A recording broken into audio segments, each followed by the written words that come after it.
Planeswalkers, welcome to Tasigur TV. I'm your host, Tasigur, aka the Golden Fang, aka the Opulent One, aka the Dragon's Necklace, aka Delve Daddy.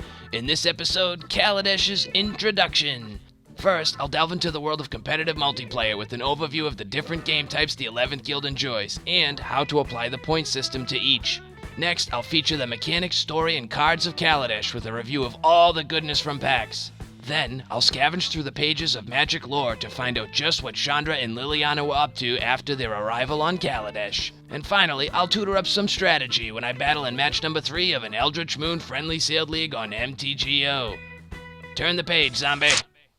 Let's delve into the 11th Guild and competitive multiplayer play.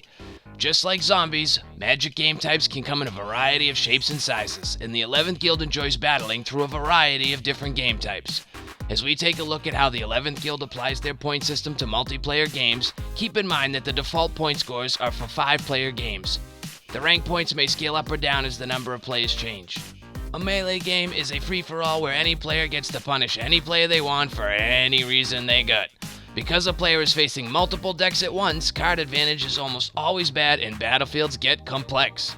Gaps in power or strategy are filled in with politics, and surviving the fray is more important than dominating it. Rank points are awarded according to who survives the longest. Limited attack games are more about eliminating someone than surviving. In an attack to the left game, players may only attack the player to their left. The same is true, but opposite. Yeah, that makes sense. For attack to the right games. Everyone is a player, but only the player to your left and right are opponents. Some 11th Guild games are played with an attack through option that gives a player a second immediate combat phase if they eliminated a player during their first combat phase. Creatures that have already attacked cannot attack twice. In a 5-player game, the wedge or arc game type is available. In an arc game, your opponents are the players to either side of you, like in an attack to the left or right game, except you may attack in either direction or both. A wedge game makes your opponents the 2 players opposite you on the table instead. The goal is to be the first player to eliminate both of their opponents. Once a player wins, if there are 2 remaining players, they continue the battle to determine second place. Assassins is a limited attack game where players are randomly assigned targets before a game starts. The object of the game is to eliminate your target, then as many other targets as possible. When you eliminate another player, you inherit their target. If you inherit yourself as a target and have no other targets remaining in the game, you become a rogue and can attack anyone. At any time, you may reveal your target and the target player becomes your opponent. If a player reveals you as their target and attacks you, that player becomes your opponent until the end of your next turn and you are allowed a retaliation strike. Yeah, players by default are not allowed to receive themselves as a target to start a game. There is a variant, however, where if you are dealt yourself as a target, you start as a rogue and may reveal that to attack anyone you want. Hydra is essentially a melee game, but with more potential upside or downside, depending who you are. You are all a bunch of heads on a Hydra fighting for control of the body. In a Hydra game, if you eliminate a player, that player's permanents remain on the battlefield, they keep their cards in hand, and you may control them from now on your turn. Eliminated players have no life total and earn no points, but they do continue to provide resources to the player that eliminated them. There is an option available that officially links you up with a player you eliminate to form a 2-headed giant team that shares life and follows 2-headed giant rules. The bonus point in Hydra is awarded to any player that eliminates another player that already controls another player. Follow? Word. Last, we come to Whipping Boy, or maybe I should say Whipping Person. Only the Whipping Boy is your opponent. If you are the Whipping Boy, everyone is your opponent. The Whipping Boy is the player with the highest life total, and that can change with an instant. Although the rank points are treated like a melee, the bounty points are unique. Eliminating a Whipping Boy is worth 2 bounty points. Eliminating players that are not Whipping Boy as Whipping Boy is worth 1 bounty point. The 11th Guild plays another game type called Archmage for everything but Booster Draft. The Guild did not invent the game type, but they did adapt it and flavor it to taste. The rules of Archmage are a bit more in-depth than the other game types, and the points are applied differently, so this game type is best saved for a future episode. Let's take a look at last week's 11th Guild results. What types of games does your multiplayer group enjoy? How would you apply a point system? Can you use a point system to design new game types? Put all of your game types, thoughts, and designs in the comments below. Zombie, turn that page. We have all been cordially invited to the Inventors Fair on Kaladesh. The set's trailer paints Kaladesh as a colorfully vibrant world focused on invention and artifice. Partly inspired by the architecture and culture of Earth India, Kaladesh is a positively breathtaking escape from the darkness and gloom of the most recent horror-themed Magic sets. Aether swirls in the upper atmosphere of Kaladesh and has directly impacted the evolution of life and the design of artifice on the plane. Kaladesh is a diverse plane inhabited by many races. Dwarves make a triumphant return to Magic as the white mana-scented creature type on the plane. The dwarves are proud and hard-working builders and make some of the best pilots on Kaladesh. The Vidalcan are the innovative blue-aligned race on Kaladesh, always working to improve the design and function of Artifice. Aetherborn are a brand new black mana creature type. These beings are born directly from the Aether as a result of common refinement processes. Aetherborn have short lifespans, so they are the epitome of consumers trying to live a full lifetime in just a few short years. The Red Aligned race on Kaladesh is a non-sapient creature type called Gremlins. Gremlins love to get into the machines and liberate the ether that powers them. To me, they are hamster-level cute for sure, but to the inventors of Kaladesh, Gremlin cuteness is more mosquito-level. Elves are the green-centered creature type and use their talents to create artificial life inspired by the ether itself. Elves can see the ether in ways the other races cannot. Humans appear on Kaladesh and are represented in all 5 colors of Magic. Humans continue to be the most represented creature type in Magic, which makes sense because humans are the #1 creature type that plays Magic. Let's get acquainted with the new mechanics in Kaladesh.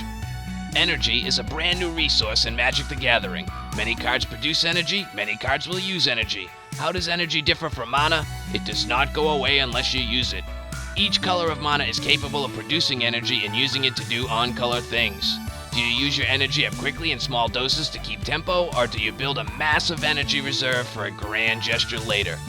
I speculated that colorless mana would represent the Aether in this set, and I'd like to think that I wasn't far off. What I had not considered is the storage of the resource. In that vein, I'll make another prediction. In Aether Revolt, we will tagline, "Take the power back." So I'm expecting to see cards in the next set that allow you to steal, eliminate, or otherwise manipulate your opponent's energy reserve. Fabricate is a new ability that presents a fun choice for a new player, but an extremely deep strategic choice for the more enfranchised player.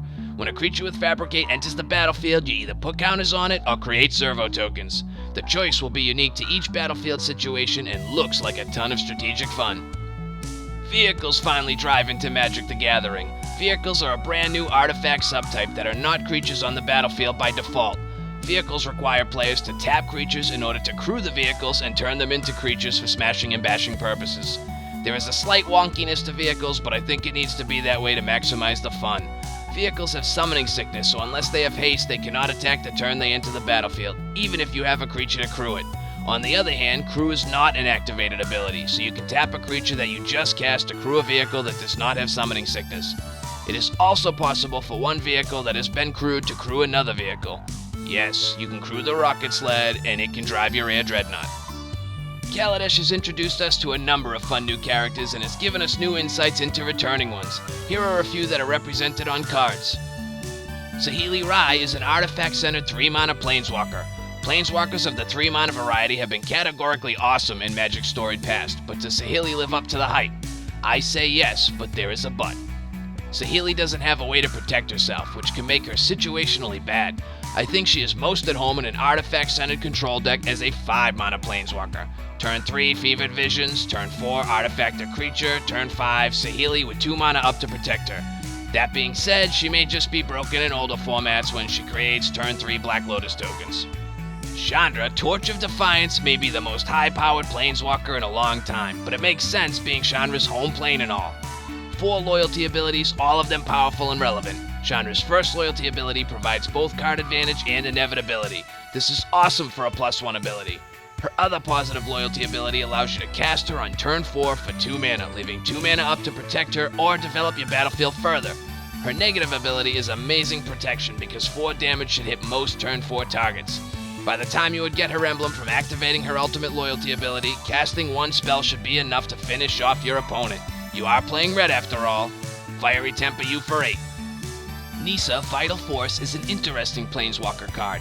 She is a land-themed Planeswalker, a bit out of place in an artifact-themed setting, but that may be exactly why she shines. She makes sense story-wise because she is offered to go to Kaladesh with Dovin Bond and stand beside Chandra. Nissa's +1 is great for the beatdown, but it does little to protect her. Her -3 can get any permanent, so it can grab lands that have died from her +1, other planeswalkers, or, most relevant to this set, she can regrow artifacts. Nissa can ultimate after only one use of her +1 loyalty ability, and her ultimate provides great card advantage. If you can protect her for a couple of turns, she will certainly pay off.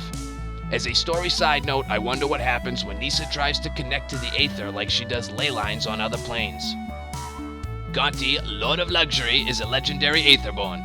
A 4-mana 2/3 Death Touch is exciting to me. It may be plain to you, but I'm Tasigur, and I just giggle over that sort of thing.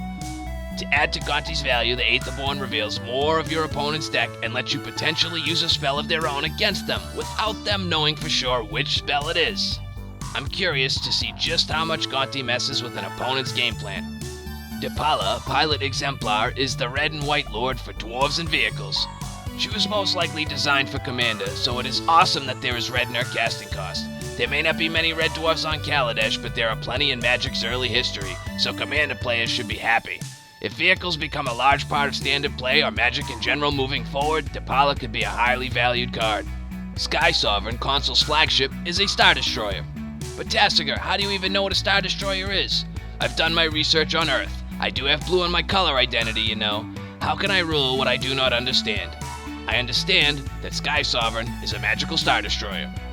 Rashmi, Eternity's Crafter, has a pseudo-cascade ability. Even if you hit lands off the top each time, she is drawing you cash money cards in the worst case scenario. Casting spells to protect her helps draw into more spells to protect her. She can provide tempo against mid-range decks, she has bait against control decks, and her 2/3 body is relevant against aggro. All that being said, she is a terrible card because she dies to removal, right? The last card I would like to note is the Inventor's Fair. Over the last 2 blocks, important story moments have been depicted on cards, but unless you knew the story and how to look for them, those cards were not easily identifiable. That all changes with Kaladesh block. Each of the 5 story cards have a nice little indicator printed in the bottom left corner of the card. The story on Kaladesh? Well, it all started at the Inventor's Fair, when... to be continued. What do you think of the world of Kaladesh? What are your favorite Kaladesh mechanics? Do you need a license to drive a Kaladesh vehicle? Is Chandra, Torch of Defiance, the best mono-red planeswalker ever? Please put your thoughts, ideas, and bananas in the comments below. Turn that page zombie. Let's dredge the Magic community for news. I love when the professor from good old TCC does a preview card video. I am always opulently entertained. Click the box, this is a good one, and the card is fun too. Magic released information regarding the packaging for Kaladesh. Booster Box, Deck Builder's Toolkit, Kaladesh Bundle, Booster Battle Packs, Booster Packs, Pre-Release Pack, little Thopter thingy you get in pre-release packs. Super secret dice box you get with your pre-release pack if you don't accidentally throw it away. Planeswalker decks. Wait, what? Planeswalker decks? So do you remember core sets? This is the product that has been designed to target the new player audience that core sets used to target. Each of these 60-card pre-constructed decks features one overcosted and underpowered Planeswalker that helps introduce new players to the mechanics and story of the game. Notice how the Planeswalker cards have the Kaladesh set symbol on them? These cards are standard legal, although you will not find them in Kaladesh booster packs. While it is possible that these cards could see standard play beyond beginner games, it is unlikely. Why would you play Pyro Genius for 6 when you could play Torch of Defiance for 4? These decks will also feature a few new cards that interact with their respective Planeswalkers, but most of the cards in these decks are from the Kaladesh set. Let's take a quick look at upcoming events. Just in case you didn't click the box, or there was no box to click, links to all videos and sources in the description below. Page zombie. Let's scavenge through the pages of Magic lore to catch up with Chandra and Liliana on Kaladesh. Our story picks up in Torch of Defiance with Chandra and Liliana searching for the renegade that Dovin Bond had not been able to catch at the fair on Kaladesh. The 2 lovely ladies wanted to warn the renegades that Dovin was after them because as far as Chandra was concerned, Dovin and the consulate he worked for were bad news. While they searched, Liliana and Chandra appeared to get closer as Liliana did everything in her power to encourage Chandra to, well, Chandra. The 2 women did their best to enjoy the city while they searched. Meanwhile, lurking in the streets of the fair, listening to idle conversations, was a hooded man with his face and right arm covered. Maybe his covered arm concealed an item. It's not like we know anybody with a maniacal, mechanical right arm. Cut back to our Planeswalkers. While they partied at the club, Liliana and Chandra had a run-in with some Vidalcan from the consulate. Yes, Liliana and Chandra went clubbing. I can't even. Gideon invited Planeswalkers over for dinner, and two of our biggest heroines clubbing. What's next? Nisa opens a hair salon on Theros? Anywho, Liliana gave exactly zero cares about ramping up the verbal assaults on the Vidalcan, and that ultimately forced the two ladies to flee the scene. Keep in mind, this is Chandra and Liliana. They didn't need to run. But if you consider Chandra's history with the consul and this plane, running is what she knew best. Lucky, uncooked, naturally animated Vidalcan. Later, the Hooded Man followed a few suspected renegades to a dwarf woman. The Hooded Man used magic and a listening device to gather information on his renegade target. The Hooded Man, with one silver lock of hair, was also looking for the renegade. But why? After the heat on them died down a bit, Chandra opened up about her past to Liliana. She told her about Constable Raoul, the death of her parents, and her encounter with the executioner that ignited her spark. Liliana took that information and used it to not so gently encourage Chandra to seek revenge on Constable Raoul for what he did to her and her parents. After another little skirmish with consulate forces, Chandra and Liliana boarded a train. As it traveled toward the fair, the renegade struck. Aether pipes burst, inventions were thrown into chaos, and the train was forced to make an early stop. Chandra and Liliana exited the train and sped their way to the scene of the incident.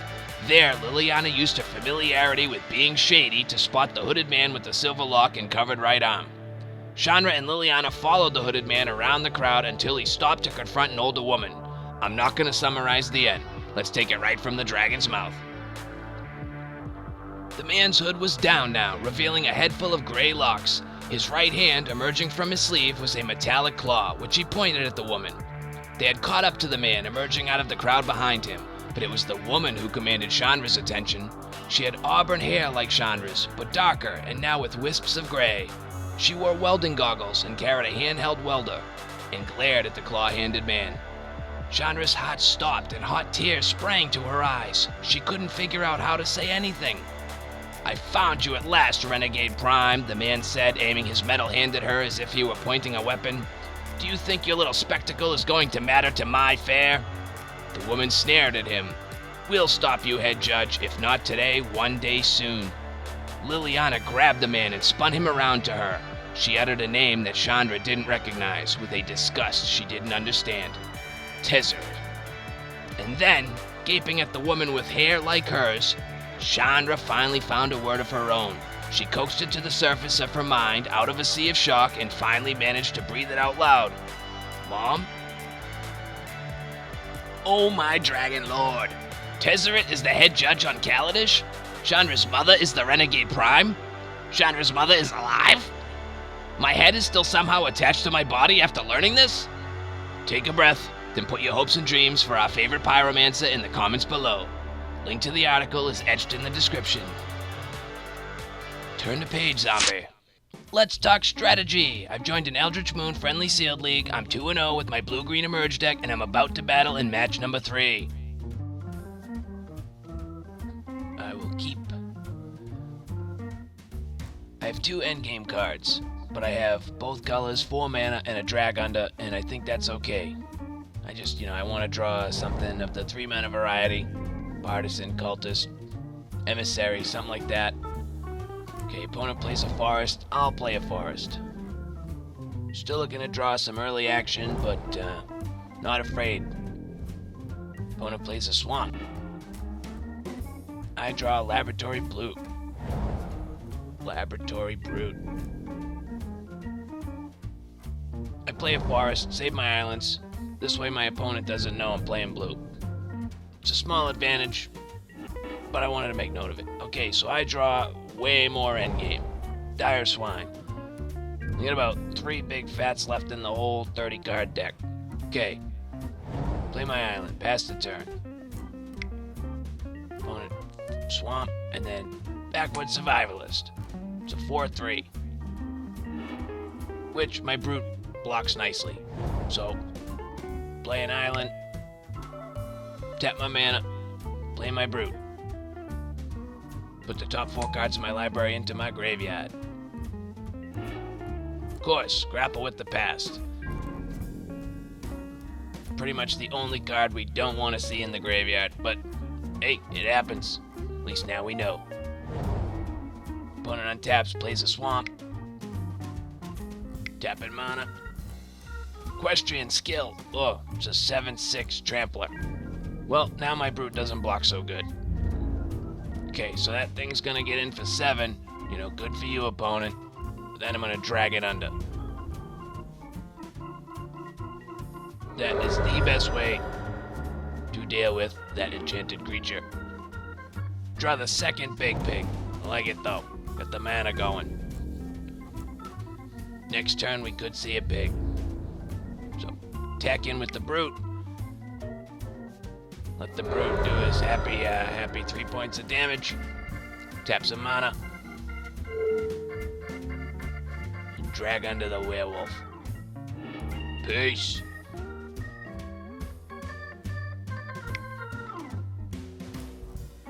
Opponent's turn, tapping mana. What do we got? It's the survivalists. They're back. We knew they would be. It's okay. You know what blocks them good? Big pig. Draw a turn aside. Well, that'll help me protect the... Attack in for 3. See if my opponent blocks. Have my doubts. No blocks. Sweet. We sneak in 3 points of damage there, and I drop the swine. Bam. Bam. Bananas.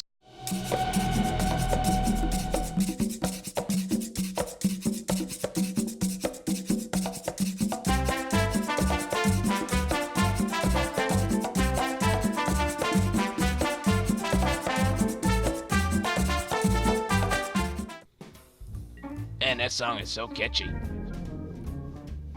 Okay, so big pig on the battlefield. What you gonna do about the pig?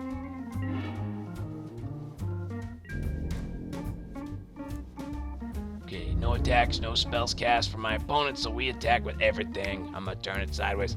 That's 9. 9 coming at you. Uh-oh. Pack Guardian.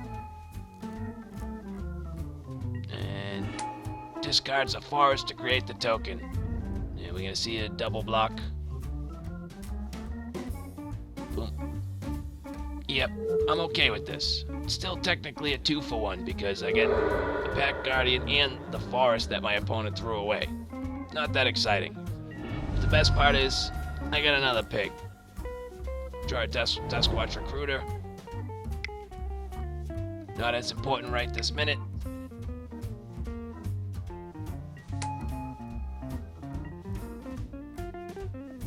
And I drop the second pig. See what my opponent does about that. Sacrifices the survivalist to emerge. Distended Mindbender. Oh boy. Naga Nuggets. I'm gonna lose the Recruiter and the Lashweed Lurker. Okay, makes sense. Still got my flyer though. I like that. Cemetery Recruitment. Get back to the survivalist. My opponent's at 10. I can do 9. The pig can handle that 5/5 all day. I'm in a really good spot here. Draw an island. No point in attacking with the brute, but I'll attack with the pig. Tolarian is online. The pig tramples. Opponent takes 6, down to 4. I have 13. I'm going to emerge the Griff. Partly because the brute can't get through the 5/5, and partly because I want to hold up at least 1 blue mana for turn aside. And to cast a partisan, should I draw it?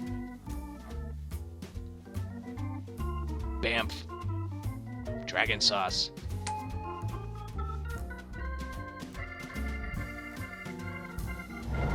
So we just win. I just win on my next turn. Only thing that can beat me is Ishkana. Look at that. Look at that.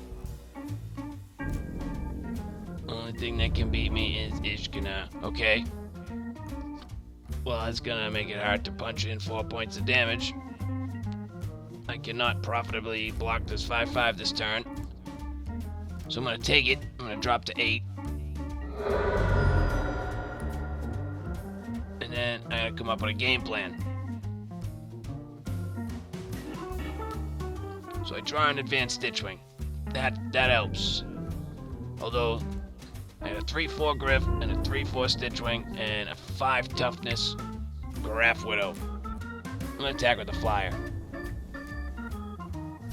I know I'm just trading it for a 1/2 Reach Spider, but what are my answers? I have another Drag Under. Do I really want to Drag Under Ishkana? Then I'll be facing 9 spiders. I also figure there's a slight chance my opponent thinks I got a combat trick. I am playing green. Pump spell. All my mana untapped. That's why you wait till after combat to cast your spells, people.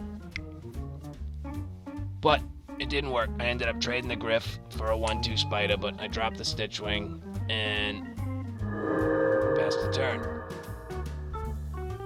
Let's see, what do you all think? Would it have been better if I attacked with the Swine?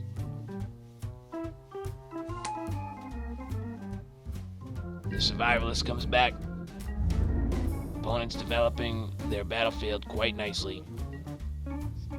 Wide in hand for my opponent, and I draw an Intrepid Provisioner. I'm gonna cast it because it helps block, but it's not really trampling over much. Maybe we'll get over a little Reach Spider.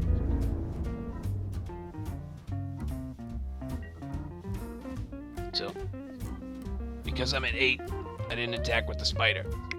Maybe I should have. I don't think so.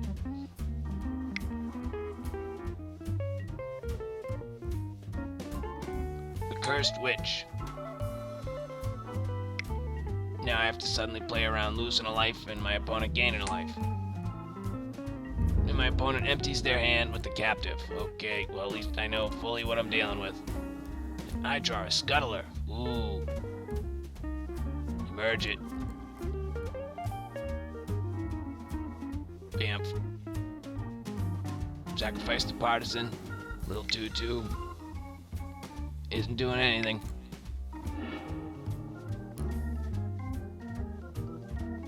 Use the ability, get back the Grapple with the Past. That'll help us develop creatures.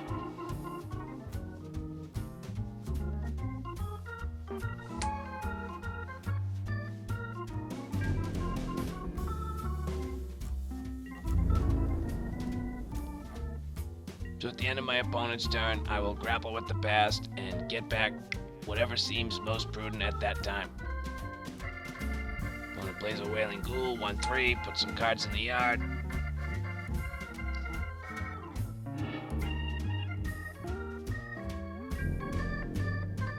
Might Beyond Reason in the swamp.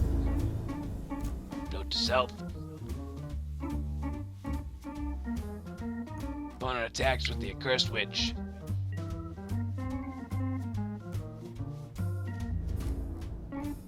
And I'm in a race here anyway, so I'm just gonna block. It's better I start taking the point. You know, a 2-point swing every turn is better than the 4-point swing this turn. Plus the creature is no longer on the battlefield to block for my opponent, which is what I'm gonna need if I'm gonna win. I'm gonna need to be able to punch through Ishkana in that 5/5/2. It's like the spider's pet. So I grapple with the past. I grab the Dire Swine, because the Dire Swine can rumble with any of the creatures there. It allows me to attack with the one that's already out there. Start chipping away. Let's see where my opponent blocks. At 6 points of trample damage, my opponent has to block. Kinda wish I had a pump spell. I'd probably just win.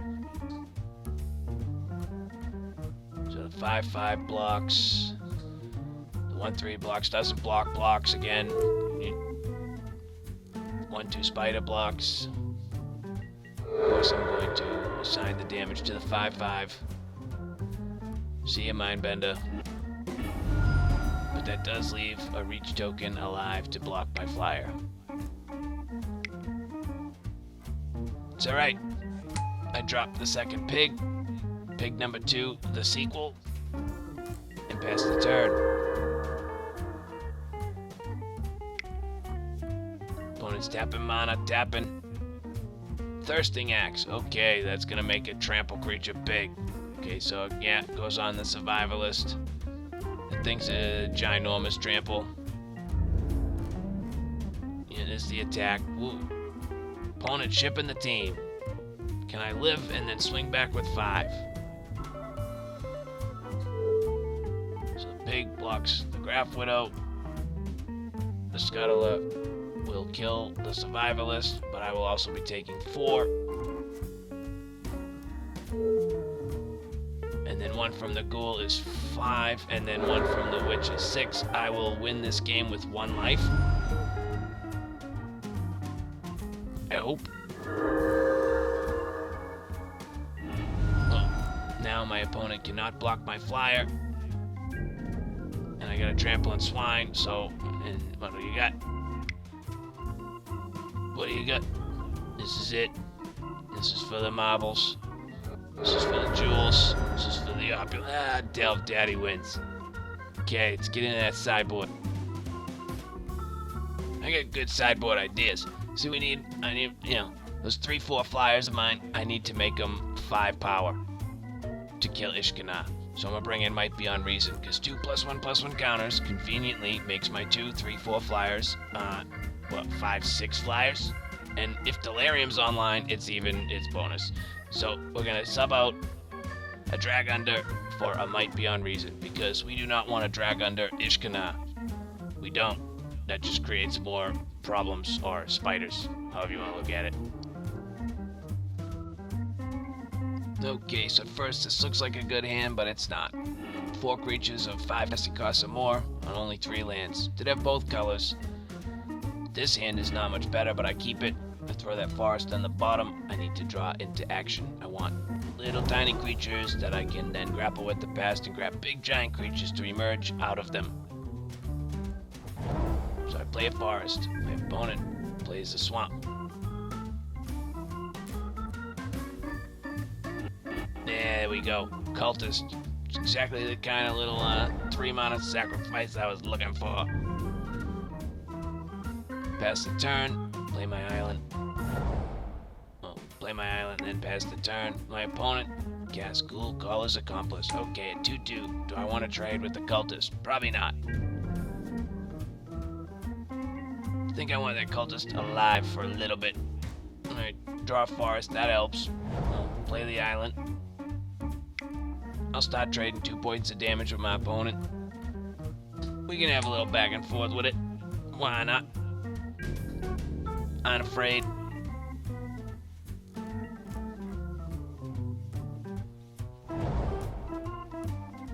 So we got a forest.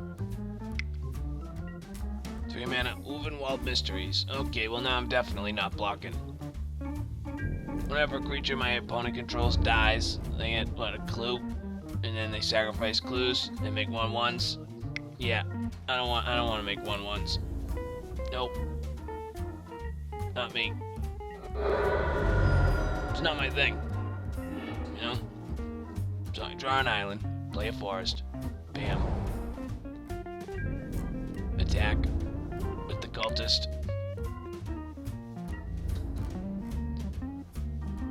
Do I grapple?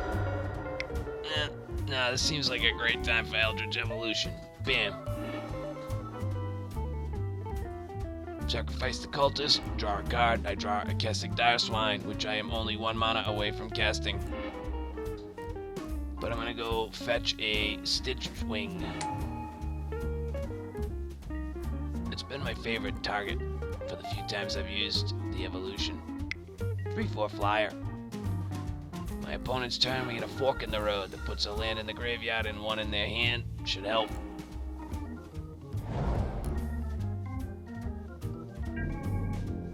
Opponent has 5 cards in hand to my 4. Another reason I don't want my opponent investigating. Forget that dragon noise. So this is the attack with the 2/2. I'm not gonna block. I know I could eat it, but I don't want to make investigate tokens. I want my opponent to have no clue. So I draw a Griff. Play an island. Attack freely in the air. Swoop. Get in there. Okay, get in there for 3. Opponent's down to 15. And we will main phase. My turn, grapple with the past. Yeah, because we can get the cultist back. We do it now so we can cast it. Bang. And I smell a turn 6 Griff.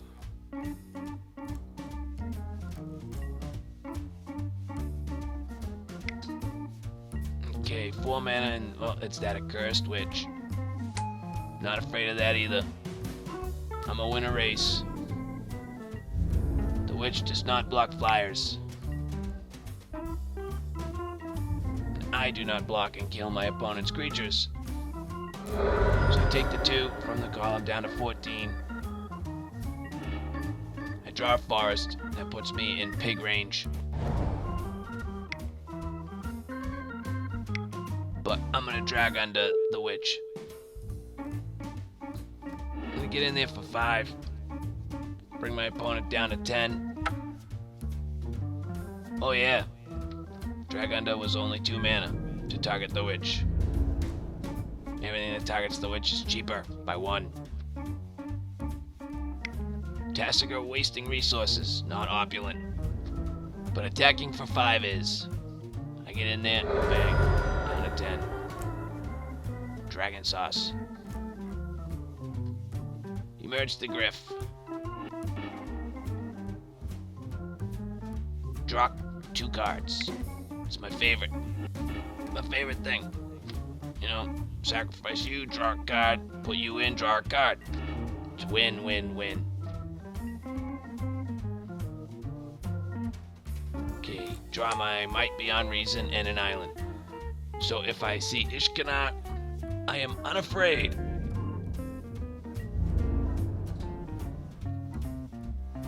In fact, it would be nice if my opponent played a land and cast Ishkana. I'd love to eat it. No, it's that witch. That witch doesn't fly.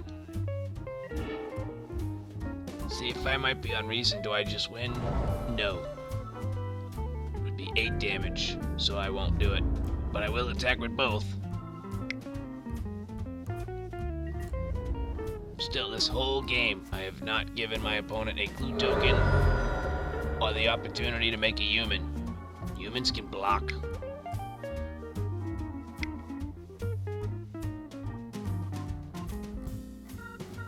But I will play out the partisan. My opponent's at 4. I would imagine some desperate attempt that removes one of my flyers. So, oh, I just win. Okay. My opponent couldn't deal with the flyers, and I got there. Delve Daddy wins the match. I am victorious, but how did I play? Did I leave a few great plays out there? Did I make any zombie-headed mistakes? Let me know. Post your strategy in the comments below. Page zombie. Thanks, peoples. That ends this episode of Tasigur TV. Delve into more fun with me next episode when I discuss the Archmage game type, review the rest of Kaladesh, check in on the Sealed League for match number 4, and more. If you enjoyed this episode, please like and share. If you did not enjoy this episode, please dislike and share. Please feel obligated to comment below. Subscribe to stay up to date on the latest from Tasigur TV, and I'll see you next adventure. Love always, Tasigur.